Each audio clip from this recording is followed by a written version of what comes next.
And here we go. I want to welcome everybody to Cool Chat Live with Michael Madsen. And first off, I want to thank you for attending, for those of you on the webinar or Celebinar today. And I want to thank most of all Michael for taking time out to join us. Michael, welcome. As Jackie Gleason used to say, away we go. There you go. There you go. So there's your plus. Wow. Guess I feel like him. I'm like on the show. And we got sitcom applause. Here you see Michael's not in front of a computer presently, but you can see Michael on the set of 24 as Ricker. And then we're going to start off by talking about goodbye to 2011. So Good Michael, riddance. Go ahead. Go old anxiety. Let's go ahead and talk about briefly 2011. So I don't know about you, but I'm kind of glad that 2011 is finally over. Yes. A lot of important things happened, though, and it'll make for a better 2012. If 2012 is at the end for us all, supposedly in December of 2012 it's over. Yes. I think there's a meteor. Asteroid or something is headed towards us. Uh-huh. But I heard a different theory, and the reason the Mayans stopped writing for 2012 is because they ran out of wood. Oh, interesting. So perhaps that whole thing is a myth. Regardless, I do think a lot of political changes took place in 2011, and people changed overall in a good way. And in another way, there's a lost innocence that I don't think we'll ever get back, seeing all these big corporations and different countries around the world suddenly realizing that they wanted equality. It's caused an awful lot of mayhem, but hopefully it'll all be leading to something better. I think so. I think 2012 is going to be a much better year. And I want to talk a little bit now about how you started off in 2011. Strange things on the internet, and I know we've discussed this a lot about online reputation and all this stuff on the social web and the internet. TMZ, tabloids and tall tales. This is the screen that I have up right now. You started off, I think there was a rumor that you were like a fugitive. Well, you see, I should have been the fugitive. You would make a great fugitive. On the television show, The Fugitive. However, higher minds prevailed and went with a different actor. And the problem was, I guess, during the making of the show, they said nobody would believe that my character had been a doctor, but the person they ended up with, no one believed was a fugitive. So it's very strange duality there. I did briefly find myself as an internet fugitive. However, that story was kind of overblown, over-exercised, and taken advantage of by those who were seeking to have me in custody. A bench warrant is not the kind of thing where the police are hunting for you. It was rather daunting to see. I always wonder why, when people are in trouble, they always manage to find the worst possible photograph of that person to use for, when they're being pursued or they're in trouble. They never find a nice picture of somebody in those situations. No, it's the contorted face of agonized face. Some face where you look like you just got thrown out of a tree or got run over by a car. You just woke up or something. It's terrible. Yeah, and leave it to TMZ to always find that gem, right? Well, the other day, some TMZ fellas ran up to me, and I was at a Chevron station in Malibu, and I looked at the guy and I said, what do you need? And I guess he was so shocked that I was willing to talk to him that I suddenly became uninteresting. And the only way that you end up on those shows is if you really don't want to be. If you're cooperative and you want to talk, well then you're not very interesting, and they don't want to. They haven't achieved their goal of upsetting you, so suddenly you're not interesting anymore. But the guy just said, well, you're willing to. He gave me his card, and he suggested that I call him next time I'm in a controversial situation so he could show up and get it on film. Yeah, right. And, basically, I was helping an old woman put some gas in her car, and I said, don't you think it'd be kind of interesting to, have some people see me helping this old lady get some gas in her car and be the least thing you'd expect to see Michael Madsen doing, right? And he goes, yeah, that's right. I should have got that. I go, well, I guess you're not thinking too clearly. It's not man bites dog, right? So they're not interested in it. It's like that. I think the whole thing is preposterous, basically. Mm-hmm. And I wanted to, okay, let's move to the next slide. I wanted to talk about 2012 now. This is going to be an ambitious year for Mr. Blonde. I've got on this deck here, I'm showing, you've got some upcoming film projects, Celebrity Big Brother, it's all over the internet. There's Michael Madsen Tequila, and there's a fourth book, Expecting Rain. So you got a lot of stuff happening in 2012, so just let it loose, Michael. Well, I did a picture with Peter Freshnelli, the kid from Twilight. The vampire picture, the Twilight picture. He was a great kid, a good actor, and he wrote a script called Lucy's. And for those of you who don't know, Lucy's is terminology for a cigarette that's not in the correct pack. And Peter plays a pickpocket, and I'm a New York City detective, and he ends up with my gold shield, and so pretty much pursuing him through the film, trying to get my badge back.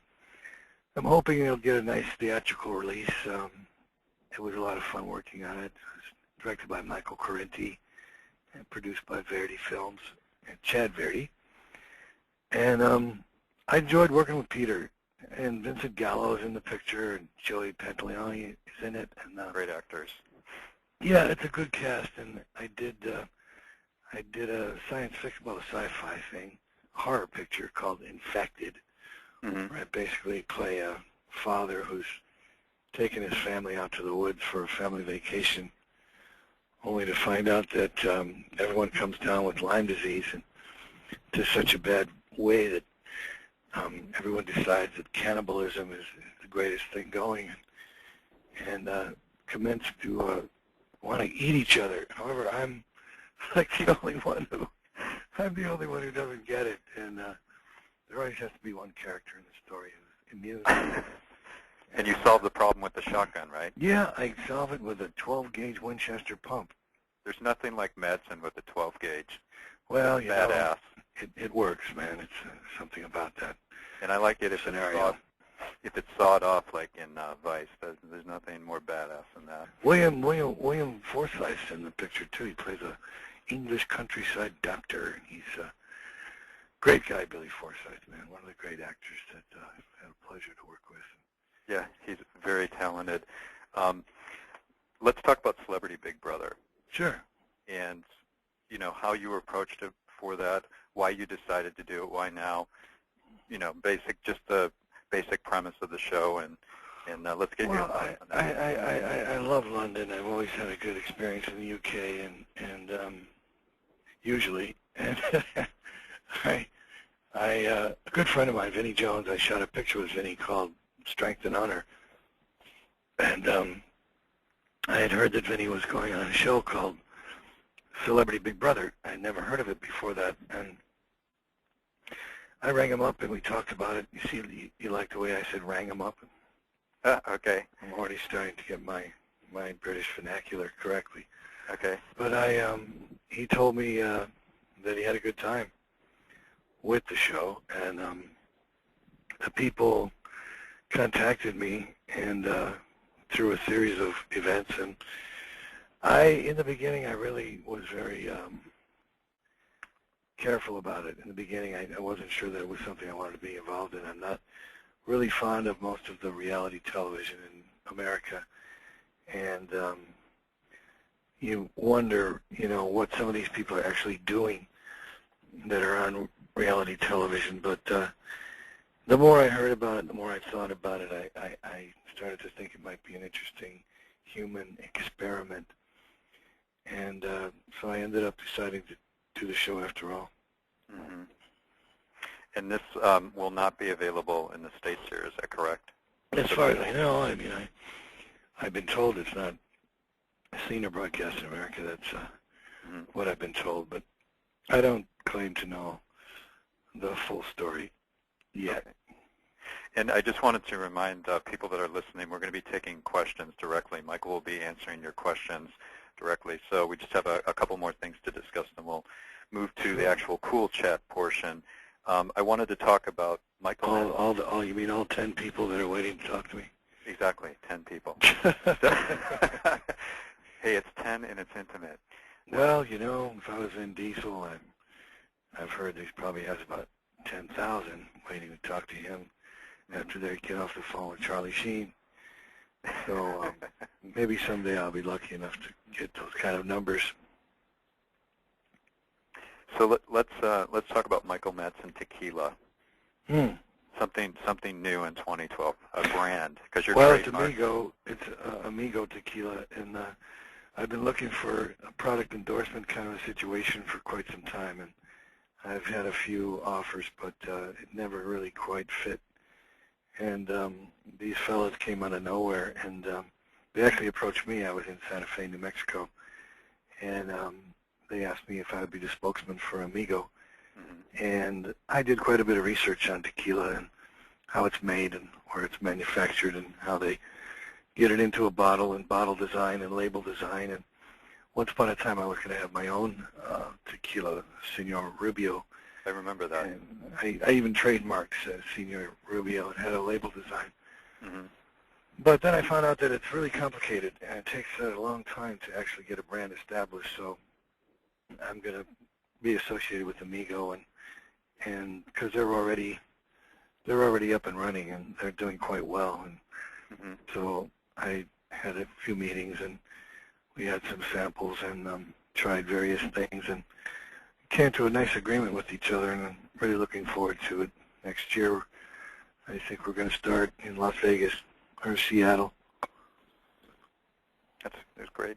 Now let's talk about the Expecting Rain. You got another book of poetry. This is the fourth book with 13 Hands, which I publish, Michael, and those of you who know me, and that too, this is the fourth book that we'll be producing.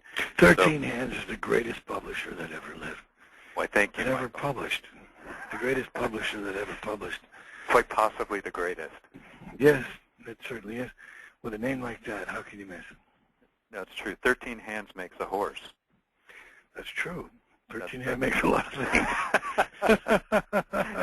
You just think of 13 hands. Well, I can do quite a bit. I'm very pleased with the book. I know that, Michael, that you and I worked on the format for it, and it has a very interesting cover. I won't talk about the cover right now, but when the book comes out, there's an interesting story behind the cover photo. Indeed. There's a lot of. I mean, I every day I wake up and I say, well, that's it. I'm not going to be writing anymore. But then inevitably I find myself doing it, and I think it's changing over the years. A lot of stuff that I wrote early was kind of dark, and I'm trying to get a little bit more ethereal with some of the things I've written. And the funny thing about writing a book is that you write a lot of stuff and you turn it into a publisher, and then you actually forget and have forgotten most of the stuff that you wrote until you finally see it in the book, and it's like being visited by an old friend. That's great. I have high expectations for the book, and I know there's a lot of great photographs in it.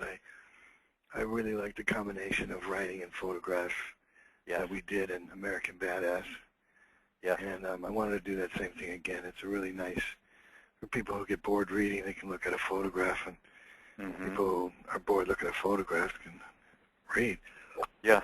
No, it's a great combination, killer combination, and it's just in this next book, Expecting Rain, it's going to have even more photos that have never been seen before. So maybe too many. Maybe too many. many. Every day I keep finding more pictures. I'm like, I'm going to overload that thing with photos. I'm going to have to go through the editing process very soon, I'm sure. Now, when we're going to open up the lines for people to start chatting with you. The last thing, film festivals. Now, do you have film festival coming up as far as, are you going to do Albuquerque? Well, I received the Maverick Award last year, and being the recipient of the Maverick Award, you are then asked to present it to the new recipient, which I'm pretty sure we've already figured out who that is. I don't know if I should say so right now, but Maybe not. I'm looking very, very forward to that, and perhaps there'll be some screenings of Hell Ride, Vice, maybe Strength and Honor, and I think that's up to Mike, Rich, Ivan, and the different people that put that together. But Dennis Hopper is a great, was a great friend that's missed very much, and yes, being part of the Albuquerque Festival means a lot to me, and I'm looking forward to being there, and hopefully I'll have the book done by then, so we can do some signings and some Q&As. Great. Okay, so I'm going to open up Cool Chat now, and the way this is going to work is if people have dialed in, telephonically, then they'll be speaking to you directly. If people want to use the chat, there's a little window pane there where you can chat and ask your questions as well. So we'll start unmuting people. Well, I'll just let you monitor that situation. On your computer and mic, if you have a computer and mic too, you can use a mic on your computer. So let's go. Let's open up questions here for Michael.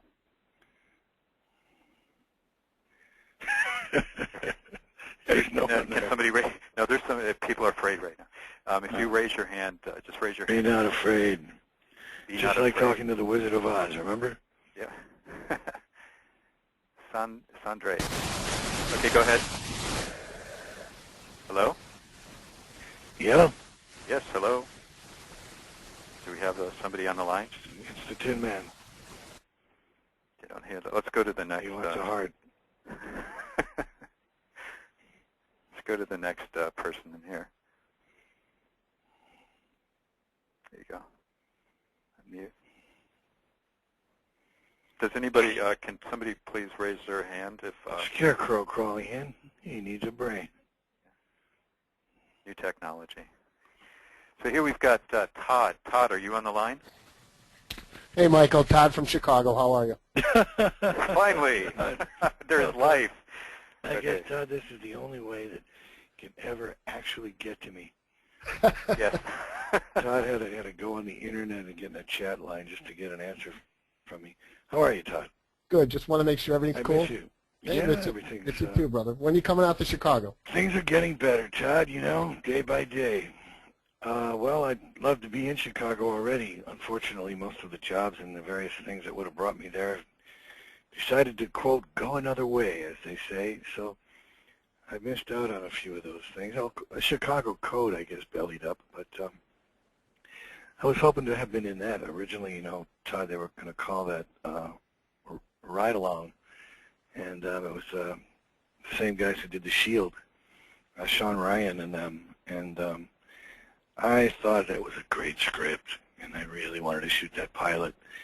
I really would have loved to have been in Chicago and made that thing. I think it would have made a huge difference at actually Chicago on the show in Chicago. I would have made my father very happy, but the network executives, I guess, decided to go another way, and, well, I guess the outcome pretty well known by now. Didn't work. I hear you.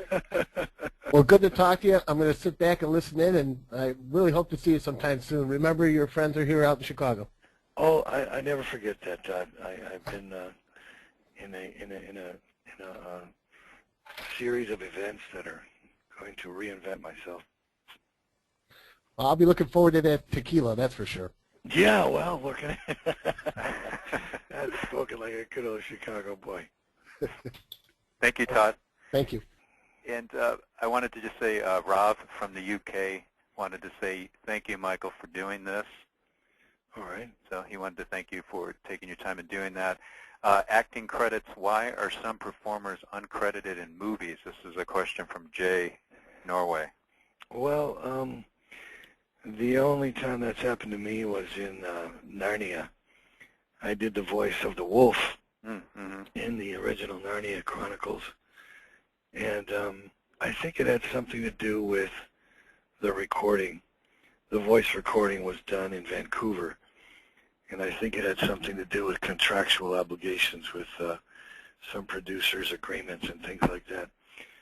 But for me, the sad part was that no one bothered to tell me that I'd be uncredited. So there I was in the movies with my kids watching this wonderful film, and here comes the big bad wolf, and it's obviously Dad's voice.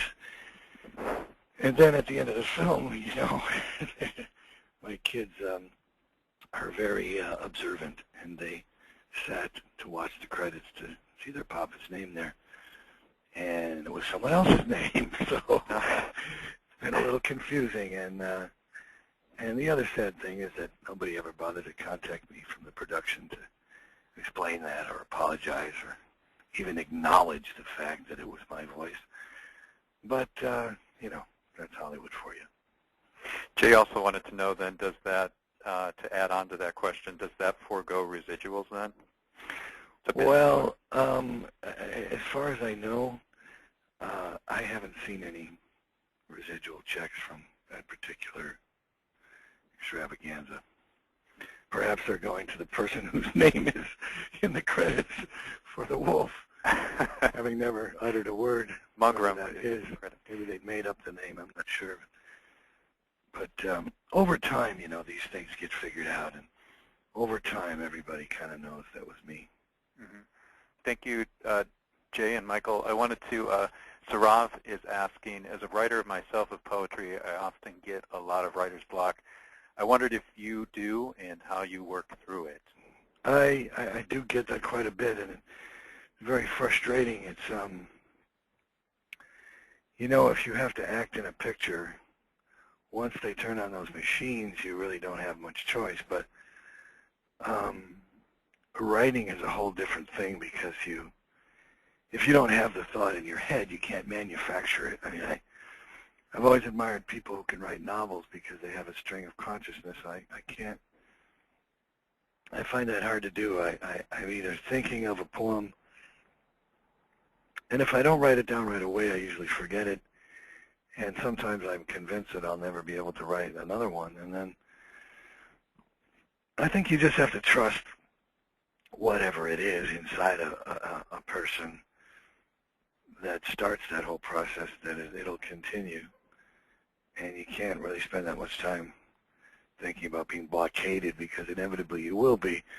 And it's just part of the whole process. When you eventually do think of something to write, you realize the blockade is gone, and that's a good feeling. I seen a great quote from you know, Isaac Asimov, the sci-fi writer. Mm-hmm. He had a great quote. They said, "If you had 6 months to live, what would you do?" He said, "I would type faster."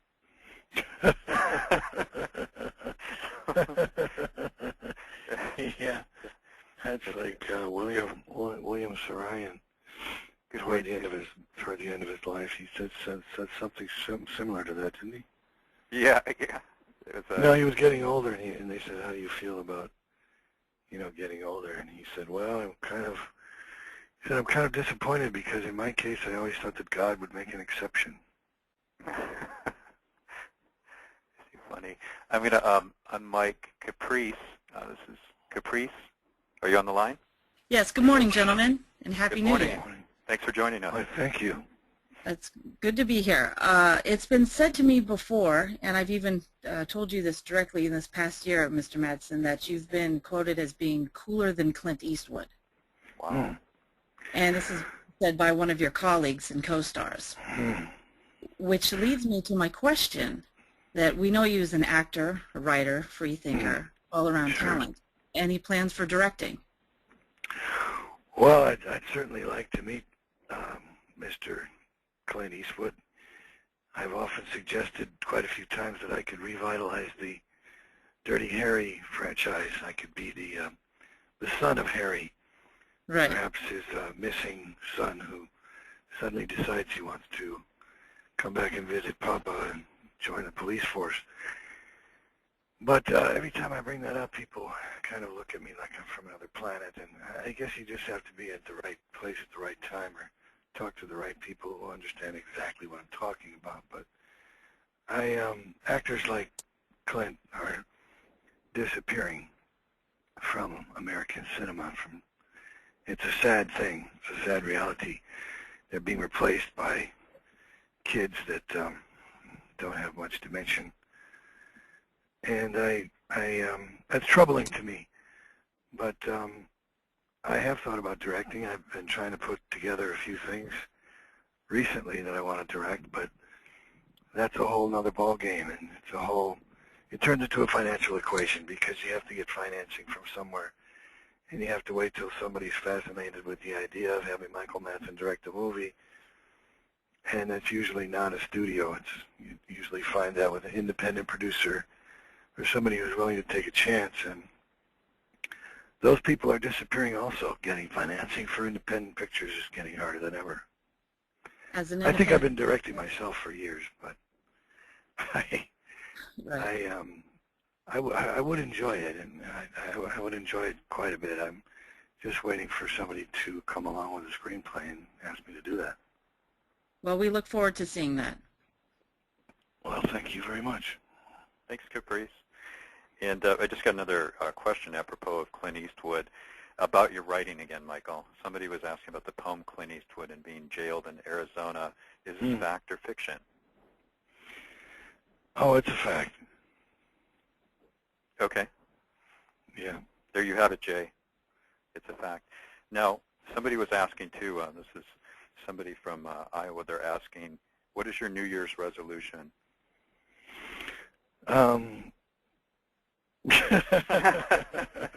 To find out who Caprice was. Okay. We can let you know that post-webinar. Yeah. Okay. And then we got a question from Brandy. She's asking, whatever happened to the movie you came up with, Thunderbird Park? Well, I started working on the screenplay for Thunderbird Park with Rich, who is one of the fellows that puts together the Albuquerque Film Festival. Him and I worked out an outline, a blueprint of the story, and I've tried to find a writer to put that together for me a couple of times, but I think that I finally got it across in a way that was understandable.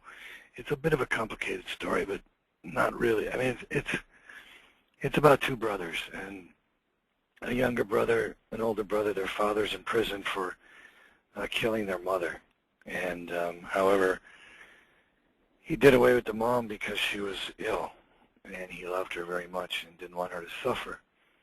However, when he did what he had to do, he was put in jail for it. And it's a story about the sons trying to get the dad out of prison, and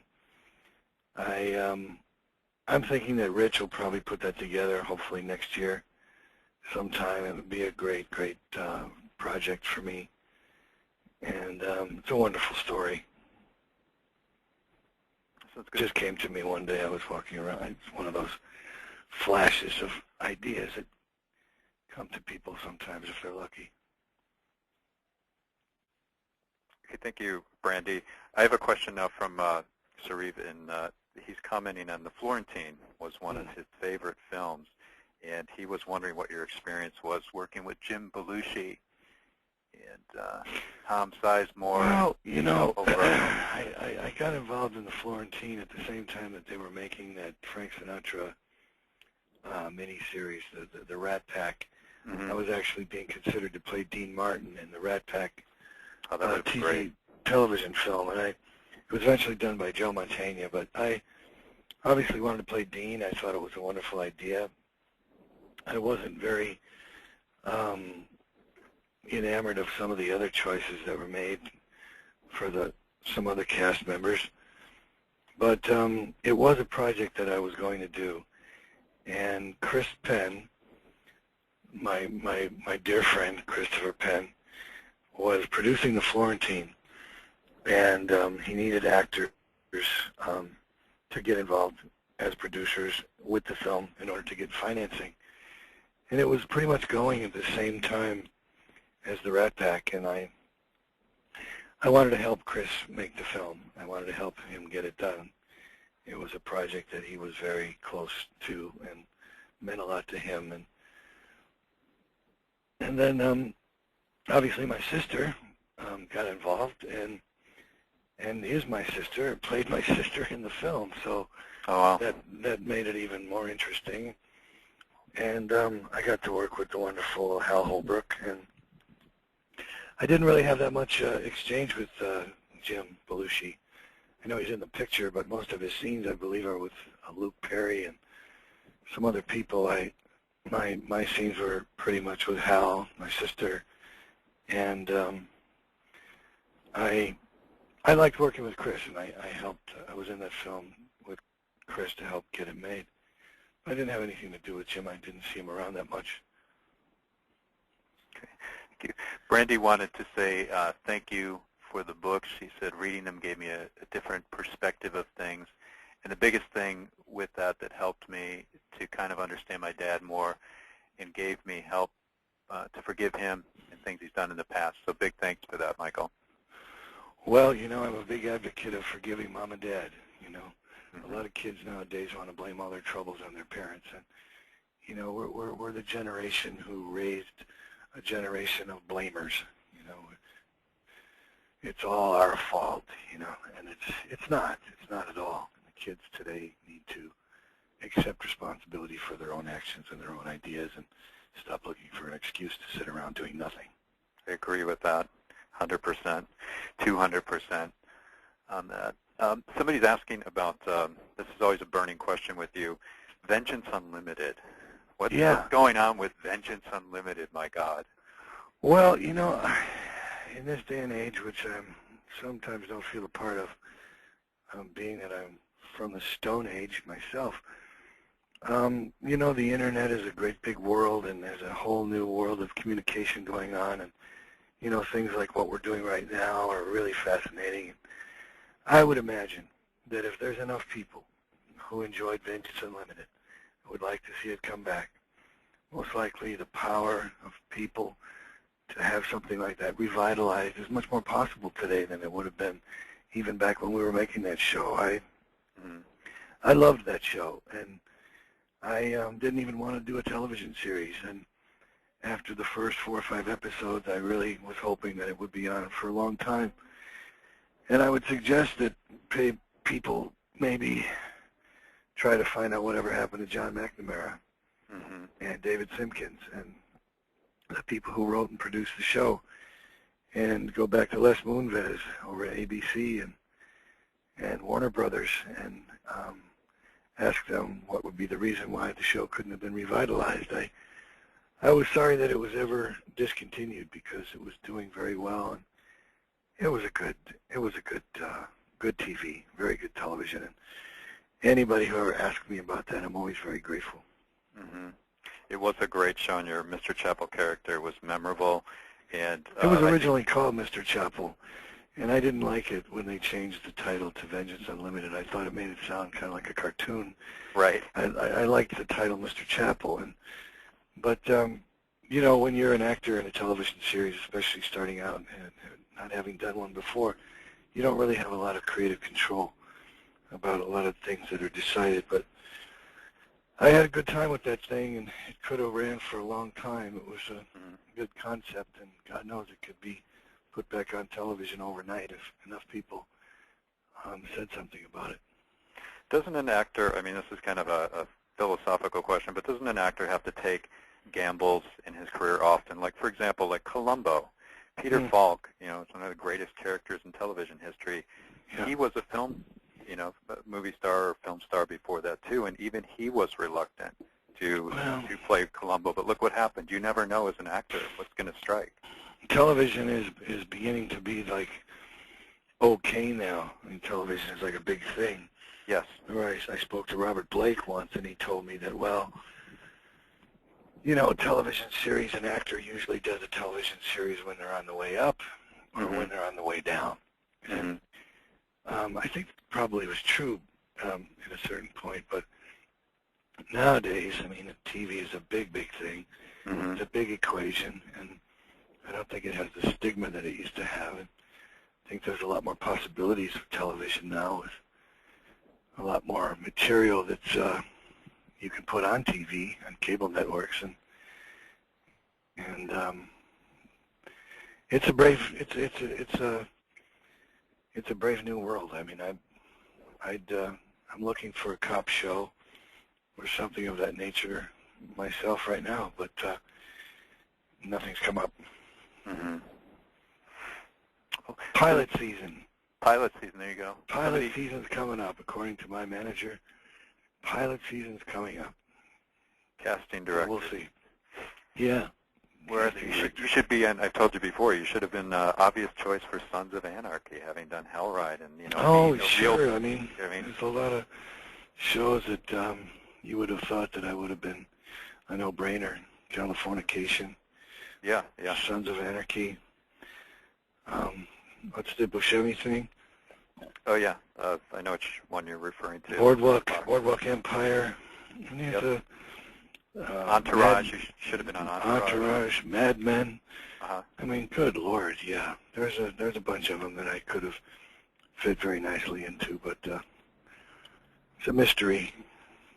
Mystery why Somebody's I asking. never received those calls.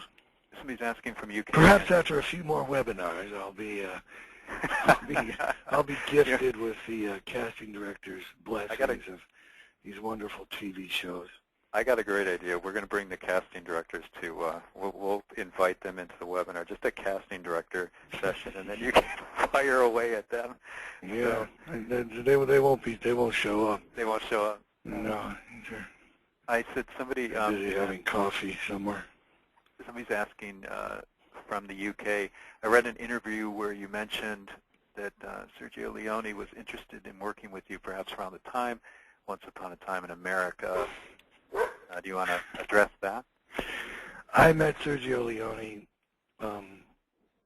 when he was getting ready to do Once Upon a Time in America. He was preparing to get ready to make that film, and he was living in New York City in a brownstone, and he originally flew me over to New York and put me up at the Mayflower, and he had said that he wanted to talk to me and wanted to meet me. He had seen some video of some audition that I had done for a casting director, and I ended up staying at his place, and he was walking around in a robe with a great big stainless steel pot of pasta, eating it out of the pot with a big fork. And he was an amazing guy and a really colorful personality, and he was like a big bear. He was like a big Italian teddy bear. He was just a great big fatherly type of figure, and he really encouraged me to be an actor, really encouraged me to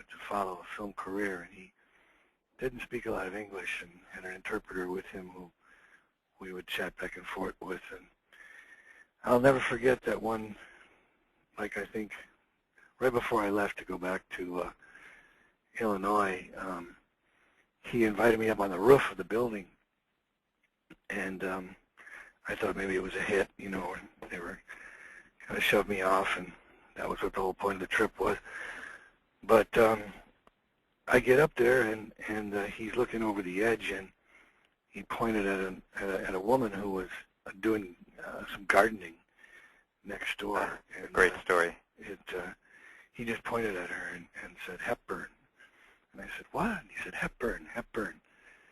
And I looked at Brian, who was the interpreter, and told me that it was Katharine Hepburn. So we sat up there on the roof watching Katharine Hepburn do her gardening, unbeknownst to her that we were watching her. But wow, an interesting moment. And I'm so sorry at his passing, because he had said that he wanted to put me in a picture, and would be watching and waiting for a role for me, that we would do something together.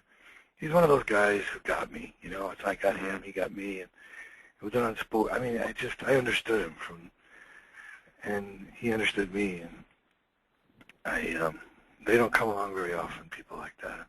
I missed the great opportunity to have not made a film with him. Somebody's asking about your the poetic works and your dedication to Cassavetes in there. And what was it that resonated with you about Cassavetes? Well, I just, John had a certain face. He had his facial expressions and his whole kind of ironic kind of attitude about life, and I always liked the way that he approached film acting. It just seemed like he was perplexed by it. At the same time, it seemed like he knew exactly what he was doing. So it was, he was an interesting actor. That's all I can say. I wish that I would met him. I know his son Nick. I did a television commercial with Nick Cassavetes quite a few years ago. I know that Nicky went on to do some films, some pretty good pictures, and didn't really get a chance to talk to his dad about his dad very much, but he was just someone that I remembered growing up, and an actor who stuck in my mind, someone I thought was fascinating, someone who was interesting to watch, and I particularly always remembered him from The Dirty Dozen. Yeah, great and film. His character, Franco, in The Dirty Dozen was kind of, I don't know, when he's on the roof and he knows he's going to blow up, he just has that look on his face. It's kind of, he had a certain kind of a thing that I feel is an unactable. It's unactable. It's a quality. It's hard to say really what it is, but there's not too many fellows around anymore that have that. Christopher, yesterday, Christopher sent an early question. He's a fellow actor, Christopher Pennock, and he was asking that it's, again, I don't know, we don't know if this is rumor or not, that you're going to be in a film called Monkey Jar, something like that. Does that ring a bell with you? No, well, I mean, I have a few projects that are untitled that I've been working on with a few folks, and I wouldn't want to say I'm not working on something that I am, or vice versa. Mm-hmm. That particular title doesn't ring a bell. Okay, all right, that's probably unfounded. And then somebody else was asking in the UK, I get a lot of UK questions, about a film called Black Gold. Does that ring a bell? Are you still associated with that movie? Black Gold. I do remember a title of, I do remember that title. I'm not sure if where they're at production-wise. Mm-hmm. It was just announced too. Can you speak a little bit about El Dorado? That was announced on your, actually your, I think the filmmaker posted on your Facebook page recently. You can go to Michael's Facebook page and check it out. I made a picture called El Dorado with a great director, producer, Richard Driscoll. He's also an actor, and he has a pretty amazing studio over in England, and I worked on a couple of things with him. El Dorado was one, and David Carradine was also in El Dorado, and unfortunately passed away before the film was finished.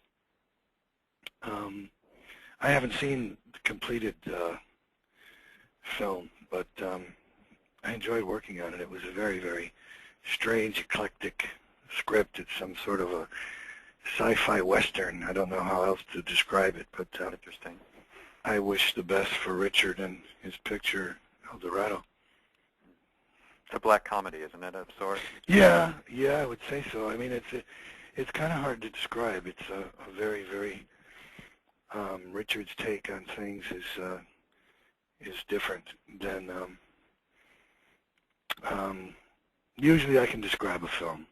El Dorado is not describable. Mm-hmm. It's an acquired vision. Acquired taste. Yeah. Got another question again, UK. Sure. Somebody's asking about your work. What was it like working with James Russo? Jimmy. Yeah. Jimmy Russo is a wonderful, wonderful guy. I know he's a father now. He has 2 sons, and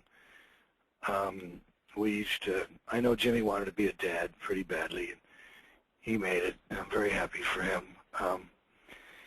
Jimmy's one of those fellas that people think is cranky and hard to work with and dangerous, and he's none of those things. He's actually a very, very sweet, sensitive, good-natured guy who's been squeezed by the powerful machine of the industry that we're in, and hasn't got his fair shake, I don't think, for the performer that he is. I miss him. I haven't talked to him in quite some time, but I loved working with him. He's very spontaneous and ad-libs, and I do the same thing. We have a very similar approach to film acting. He's very on the spot, and I think he's one of those guys that they misunderstand his performances as thinking that he must really be like that, and he's actually he can play it, but he's altogether a different guy. Great answer. Michael, if you're comfortable with that now, I'd like to entertain the audience with Fugazi, which I think is a great poem. I've got it up on the screen right now for the audience to see. I typed it out. This is going to be featured in the next book, Expecting Rain. And I think it says a lot about culture. It's nostalgic. It's the real deal again. So if you're comfortable, you can read this for the audience. I'm just trying to find it. My little book here. I just wrote this just a couple of weeks ago. If you don't know what a fugazi is a fake. A fugazi is a word that's used in the film Donnie Brasco. In fact, at one point in time, they were going to call the movie the Fugazi. But it's a loose gangster terminology for a bogus diamond. Okay. And I think they should have called it Fugazi. That would have been a great title. But as usual, people thought, well, anyway, here it is. Great. I went to a Levi outlet store to get some pants for my son. Inside, they had a lot of Levi stuff. Pants for Max and nothing for me. A young kid working there, walking behind me, said, "Do you ride a Harley?" Undoubtedly, noticing my jacket worn for the last 20 years on my back. "Yeah," I said, "well, of course," but later he explained that he and his father were going on a trip, a motorbike trip. The problem is, the store sells jackets that are sold fake, broke in by a machine of some sort, broke in to look real, bought at a price, a real life, bought for sale. "Look at this. It looks worn out." "Yeah, for $900, you can wear a life." A fake, even a bag for travel, that looks 50, but never saw a road or a motel or even an airport. A fugazi, made for some dummy to walk around like an imaginary James Dean or Dennis Hopper, never to know anything about what that really was. You can't buy a dream. You can't buy a life for any price or cash. You can't be the real thing. The real thing is almost gone now. It's for sale like a Halloween costume on Halloween. $900 for the bag, $1,200 for the jacket. Wear the coat, carry the bag if you got the cash, but there is nothing inside. Wow. The end. Now that deserves heavy applause. That is a really poignant poem. Turn on that applause machine. Yeah. It's a bit condescending, but I think it makes the point. No, it speaks volumes about culture because, again, this is what, you know, it's representative of the world when we live in right now. You can wear the mask, you can wear the, you know, the fake bag, the fake leather, but who are you really, right? It's the who question. It was just very, very disturbing. It's just something that would just, I mean, I looked around the store and I saw all this cool stuff and I was like, whoa, yeah, look at this, look at that. And a lot of it at a distance or at a first glance, it looks very, very interesting, and you think you've found some treasure trove that, wow, this is somebody hung on to this stuff, and somebody took care of this, and then you suddenly realize, oh my God, you know, it's not, it's just, they just made it just now, and it just struck me as funny. It was really kind of bummed me out. Really, really clever poem. Somebody's asking, Brenda is asking, what is your most prized possession? Oh my goodness. That's a tough one. Well, I wouldn't be able to. I've been changing my mind lately about the value of material things, or what can be called a possession.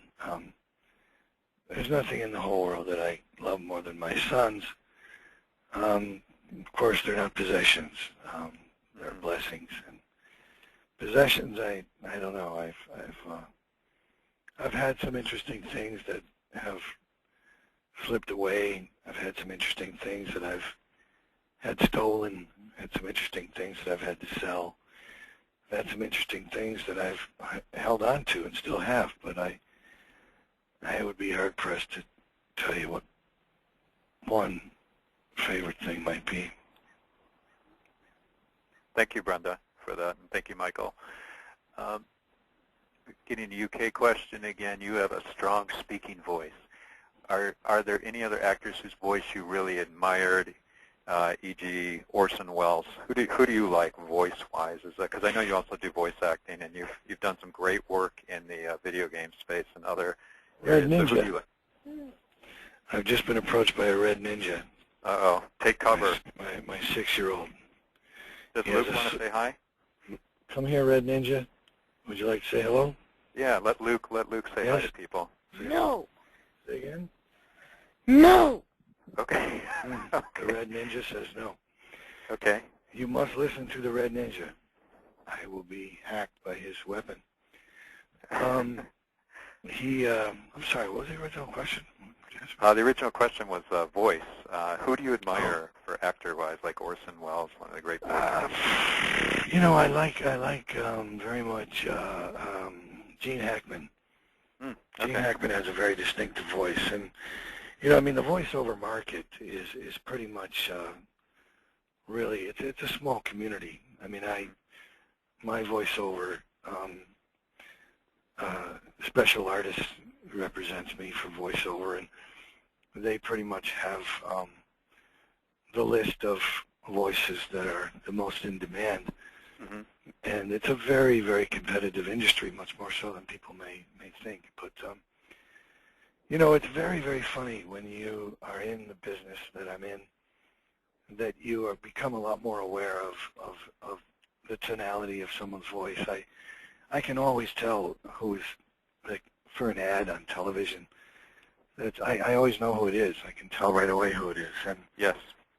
I think that Jeff Bridges, of course, he's doing Hyundai now, and there's no mistaking it's Jeff. And certain people over the years, you know, whose voice, Martin Sheen and Peter Coyote. You can tell right away. Yeah, Peter's done some wonderful documentary stuff.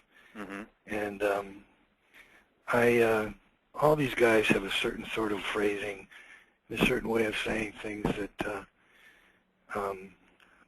there's other people I enjoy it. I'd like to do a lot more of it.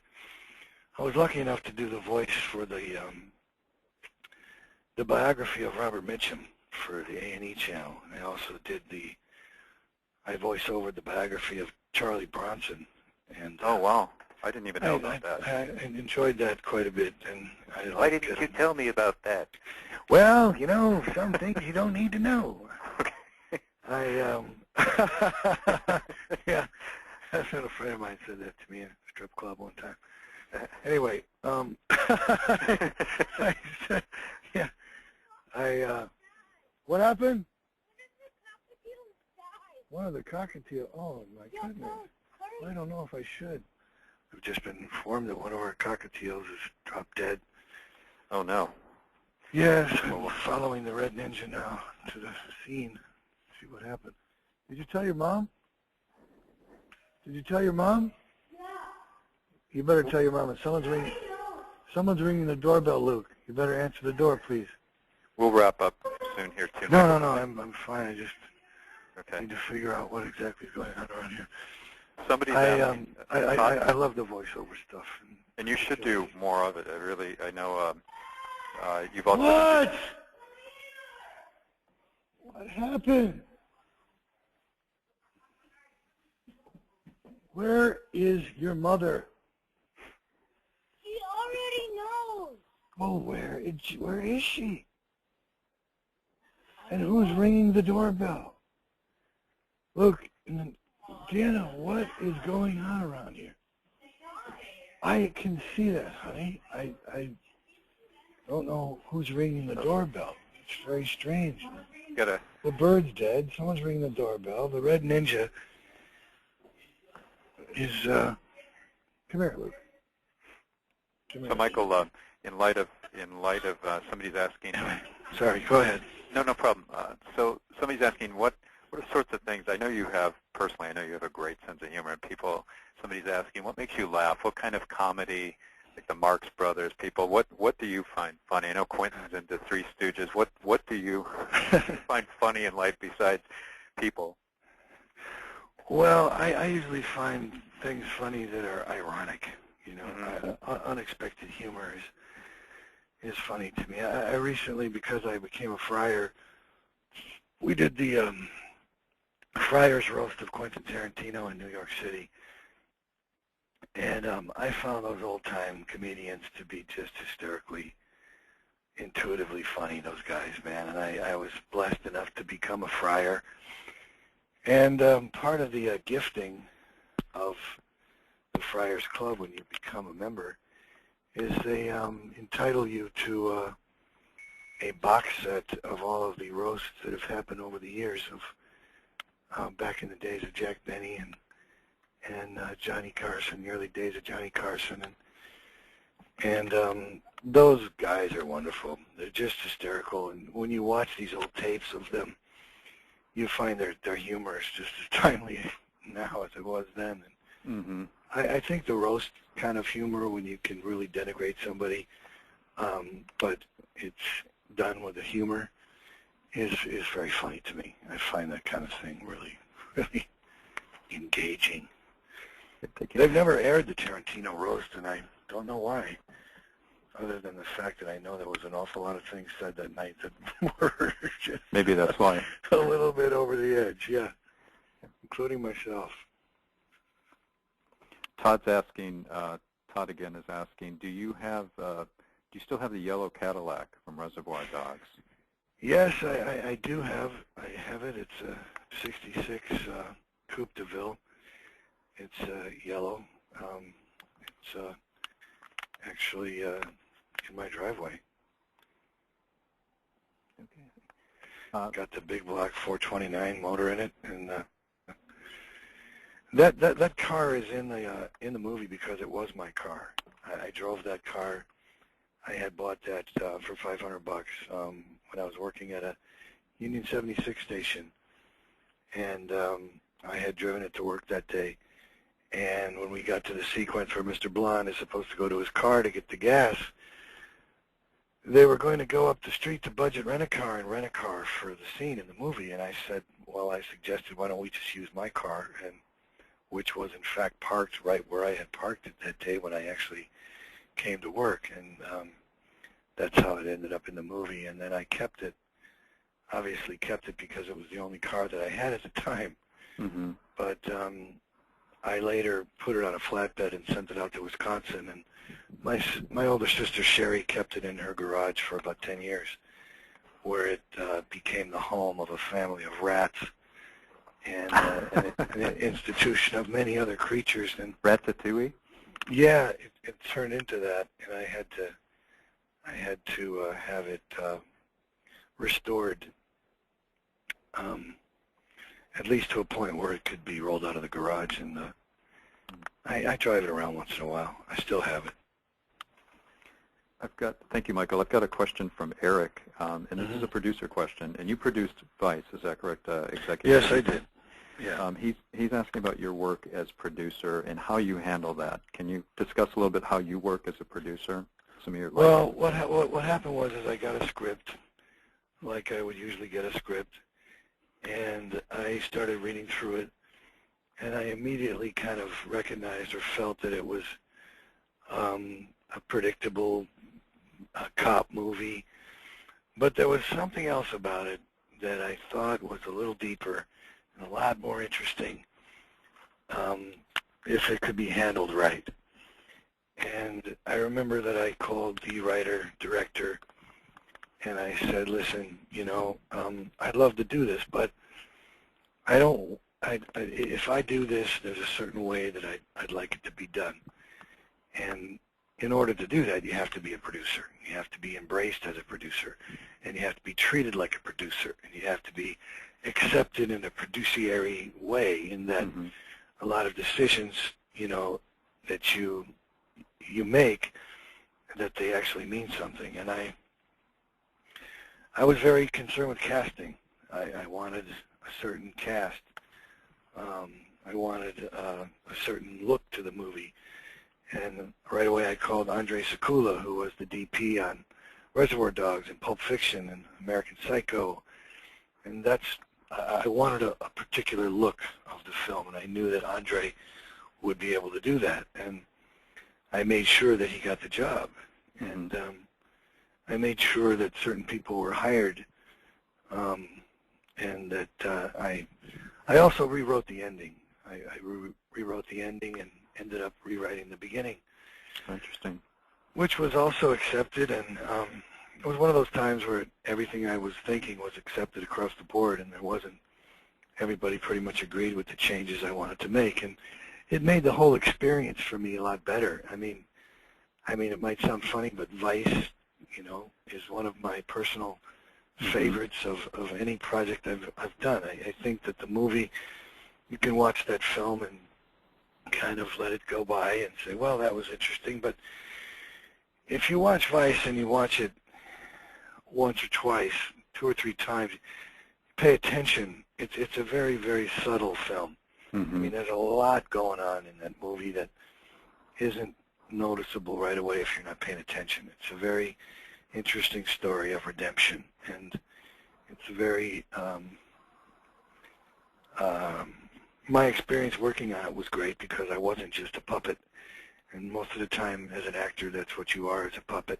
And if you're a producer, it's a lot more interesting, a lot more fun, because you get to be more involved in a lot of choices that were made. There's only a couple things in that movie that I would have changed, and one is that I wanted Christopher Penn's mother, Eileen Penn. She's the mom of Sean and Christopher, and she's an actress. She's in the Actors Studio. She's a great actress, and she's done some fine work. And I wanted her to play my mom in the film, and it didn't work out schedule-wise. Actually, the scenes with my mother and I in the movie were the first things that we shot, which was an odd way to start out that film. But they were very real. Those are some great scenes. I wanted Eileen to play the mom, and she had read the script and said that she would do it. And I so regret that we weren't able to get her over to Vancouver in time for her to have done that. And I also, there's a moment when I see the girl who's been shot, and I've often wished that I think I should have went over, and if I could reshoot that scene, I would be a little bit more attentive to her situation before the obvious resigned choice that I had to make that was unavoidable. And there was also a shot of the gun falling from my hand in the church. That Andre did a big close-up of of blood running down my hand and the gun dropping from my hand. And it's not in the movie because apparently it was out of focus. And that was one shot that's missing that I wish was in there. But I wanted the rain. I argued for the rain at the end of the movie, and it was a little bit expensive to get the rain towers. But I hope I've answered your question. That's great answer. Yeah. The question came up about Rock My World, the video that you had a cameo in, and they're asking about Brando, your work with Brando, and that, and how you came to be in that video. So can you talk about the Michael Jackson video, Rock My World, and your experience with that? Well, I was friends with Christian Brando, Marlon's son, and I were friends for many, many years. And I had met Marlon on one occasion. And I believe, if I remember, that I was originally called because Michael wanted some interesting villains in the villanesque parts of the video. And I was told that, and perhaps it's true, I have met Jermaine, and he was a very nice gentleman when he met me, and so I don't have any reason to doubt what I did here, but I heard that Michael himself wanted myself and Billy Drago to be the bad guys in that thing. And with Marlon, of course, having his own situation with Michael. But I think that I think that was Mike's choice to have me in there. And then I was obviously contacted by the usual way that happens. And I had a good time shooting that. It was interesting watching Michael. It was interesting watching him work. He was very shy. Yeah, that's what I've heard. I had a street encounter with him as well, and I noticed that. I'm going to take a couple more questions here again, too. And Michael, thank you. If anybody can raise their hand, we'll unmic you. We'll unmute you. And how are you doing on time, Michael? At the moment, I'm fine, considering the cockatiel's dead. The Red Ninja is attending to him. I'm actually okay right now. Okay, cool. I'm good for a bit. Okay, so unless, of course, there's no one else there, then. No, there's people. There's people waiting here. They're hanging in there. So go really? ahead. I'm going to unmute Brandy. Brandy, go ahead and. Hey, Michael. Hello. Can you hear me? Hey, Michael. I can. Yes. Okay. Have you ever given any thought to maybe doing your own thing on like some shorts and stuff on YouTube? People kind of do their own stuff there, so. Well, I have a friend of mine in New Hampshire that's kind of fooling around with the idea of making a reality show called American Badass. And it basically started out with, I was in New Hampshire shooting a film with him, and I ended up getting hired to interview a painter named Sam Barber. It was supposed to be for the A&E channel. And the interview itself turned out to be rather humorous, and I don't think it was originally expected that it would have been humorous. But that's where the idea came from, to make American Badass. The title, of course, was already mine because that's the name of a book that I wrote, but it's just following people around with a camera, and it's not buffoonery. I mean, I'm not interested in making a show about buffoonery, but I have thought about producing that particular thing. But it's something that might happen next year. I don't know. Reality television is a great big new world, and I don't know that much about it, but it could be very possible. Thank you, Brandy. I'm going to open up. Would Brenda like to ask a question here? We've got Brenda unmuted. Brenda? Hello? Hello? Hello? Brenda?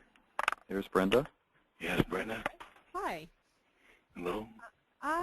The only question I would like to ask is, what is one of the things you have accomplished in your life that you're most proud of? Being a good father. Great answer. Yeah. Well, that's a good answer. Well, that's the truth. Can't quite think of anything that compares to it. It's a hard job. That's true, and you have 5. It's a tough job. Yeah, for a tribe. Right. The Lord, Yeah. you compared it to Lord of the Flies before, I think, right? Yeah, I mentioned that. Yeah, that's my house is kind of like Lord of the Flies. Yeah, I am the chief, and it's a complicated equation. It's a very, very hard thing to do, especially nowadays. Mm-hmm. We're all, like I said earlier, this generation is trying to make up for, what was, we're blaming the generation before us for what happened, and now this generation is blaming us. So it's a very strange equation. Caprice, I have another question from Caprice. Is that the Caprice is that the Clint Eastwood Caprice? Clint Eastwood Caprice, are you with us? Yep, I'm with you guys. Okay. She's back again. She's back. I'm very curious about you, Caprice. Yes, sir. I say I'm very curious about you. Well, you and I have met a couple times before. The last time we had met was this past year, and I'm an associate of Jeffrey Lewis. Mm-hmm. Yeah, I ran into Jeff over at the Marmont, Chateau Marmont. Oh, okay. Yeah, he sits in the lobby with 7 cans of Coca-Cola, writing his books. And he always makes a joke about my shirt or my jacket. That sounds about right. We I'm also an eclectic mentioned- dresser, and he notices. He's the one. After he's been around Mr. Eastwood for several decades now, and they're buddies, and he even threw his friendship on the line by stating publicly several times that he believes that you're cooler than Clint Eastwood. Well, it's the first time I've ever heard that, and I wonder if he's ever mentioned that to Clint. And if he has, I've always been kind of perplexed why I've never heard from Clint. I would have loved to have made a picture with him or worked on something with him over the years, and it's never happened. And you can tell Jeffrey, for me, if he's such good pals with Mr. Eastwood, and would bestow upon me such a tremendous compliment that maybe he ought to ask Clint to give me a call, because time's running out. Well, he feels the same way, but I'm sure he'd be happy to do it. And I'm on my way over to his house right now. So Tell him thanks for the book. He gave me one of his books. Tell him thanks, and tell him I thought he was pretty funny on that Snickers commercial. Now, are we talking about the same Mr. Lewis? This is the Mr. Lewis who's. You mean are you talking about Juliette Lewis's father? Yeah. Oh my God! I did a Western with him. I mean, Jeffrey is like Blueberry. Jeffrey is one of the sweetest, most kindest men that I think I've ever.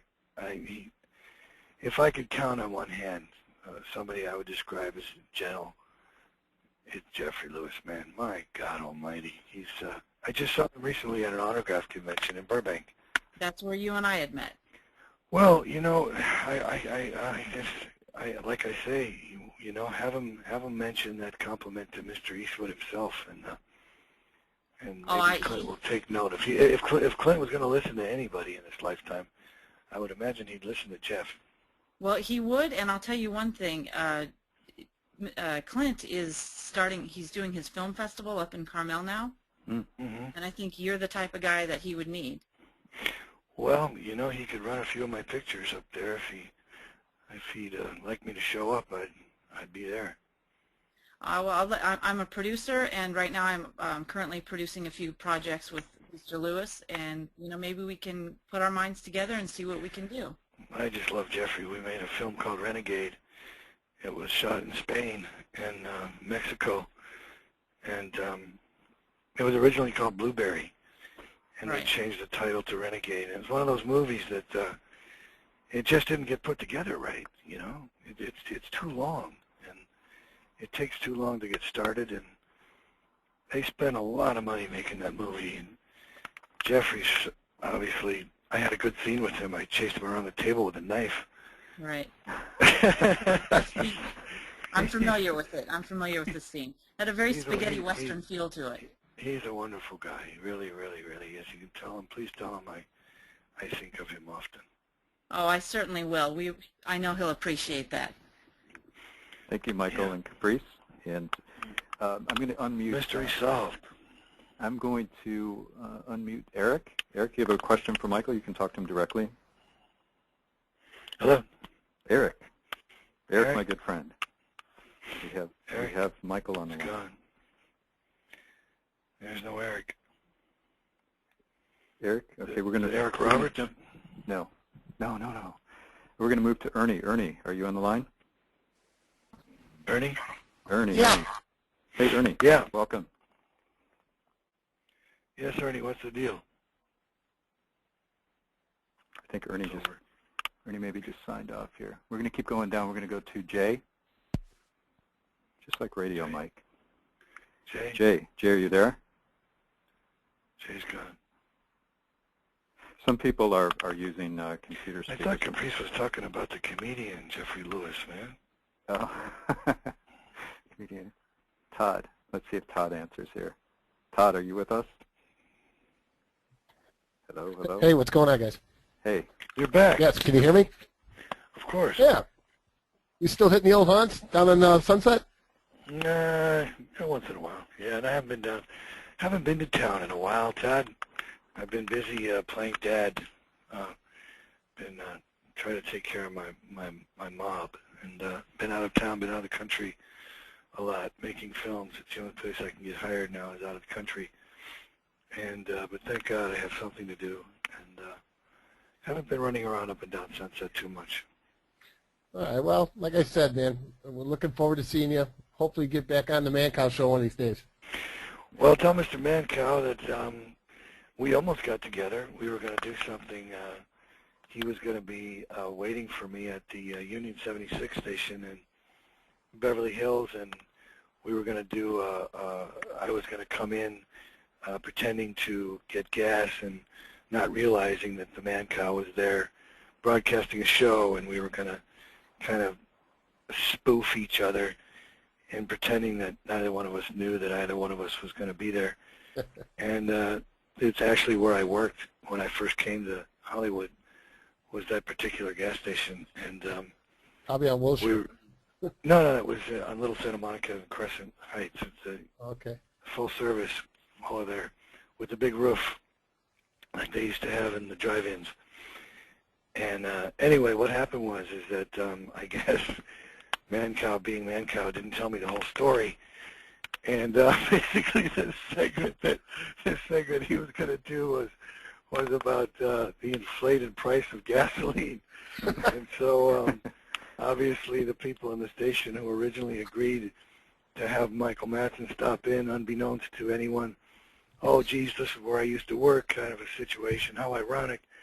But then once they found out that the whole thing was going to be about inflated gas prices, they declined to have us do our Typical.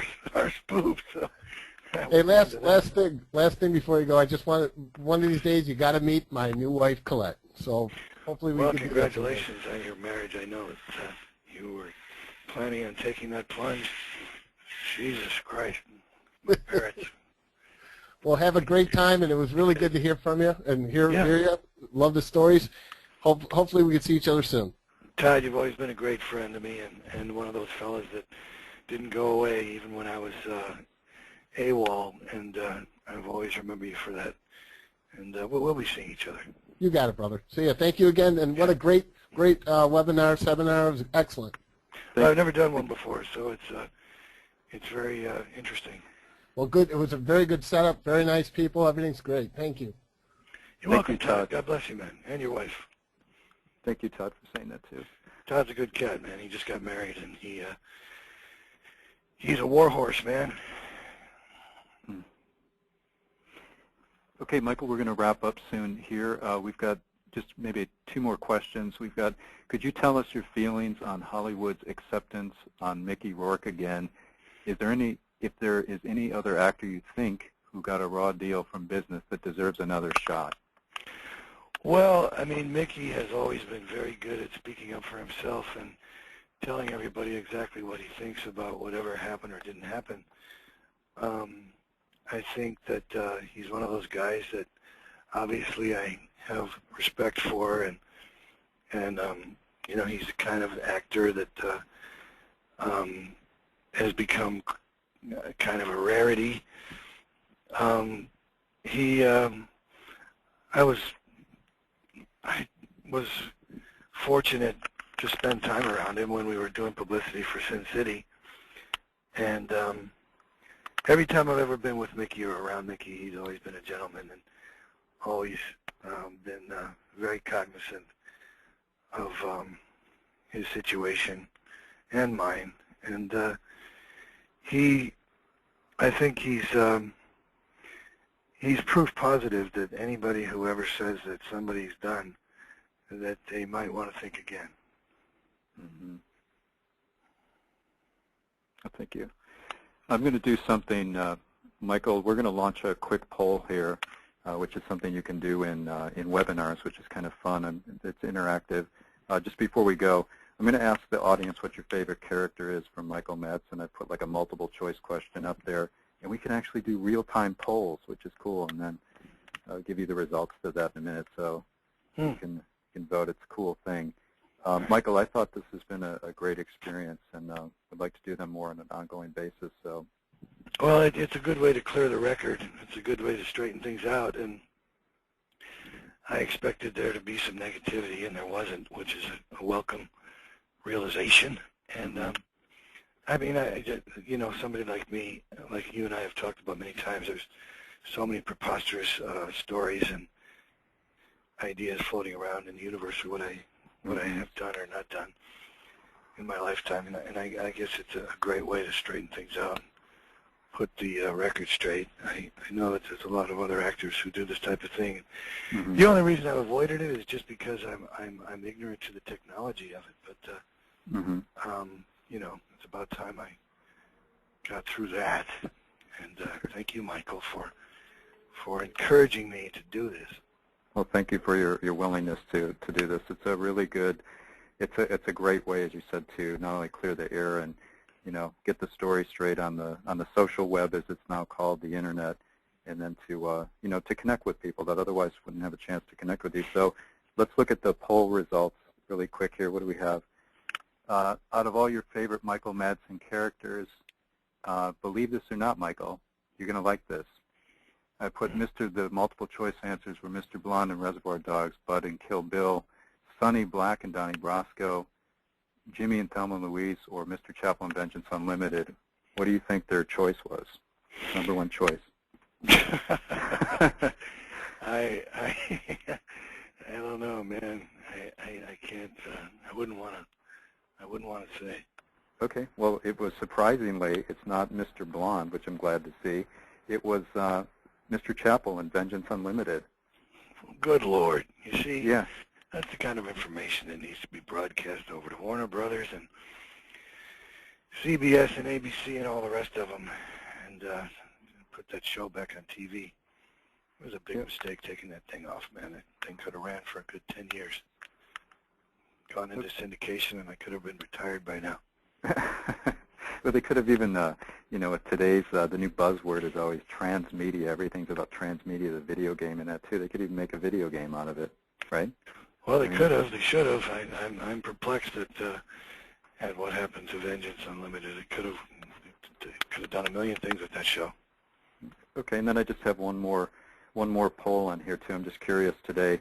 Do you know Michael Madsen as actor or as poet? We're just going to launch a really quick poll again. This is kind of cool.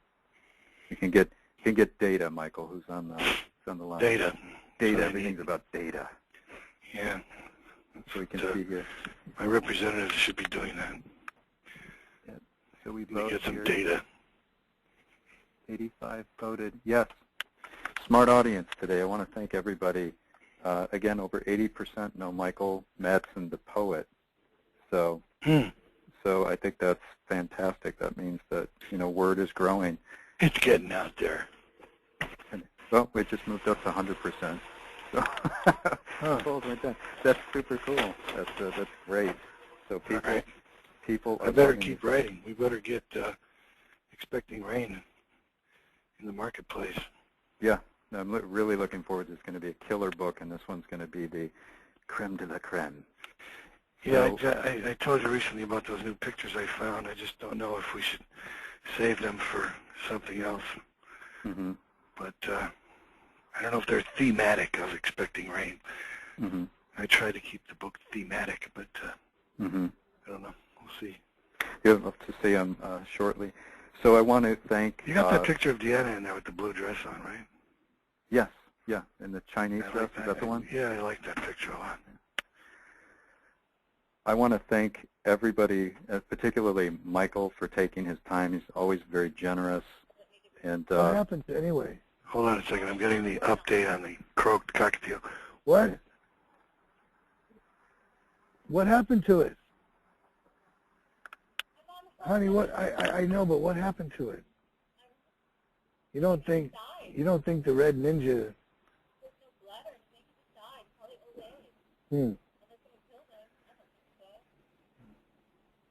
Huh. Well, no one knows the mystery. The cockatiel croaked dead during my webinar. it will be a poem. Yeah, I could. Yeah, definitely. Yeah. That's how these things happen.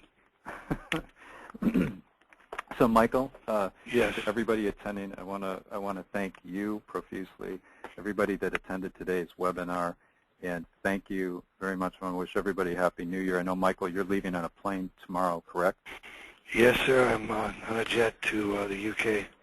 The UK, and then you're going to be in Big Brother's holding company. I'll be incarcerated in Celebrity Big Brother for the month of January. Okay, and then you return then, of course, in February.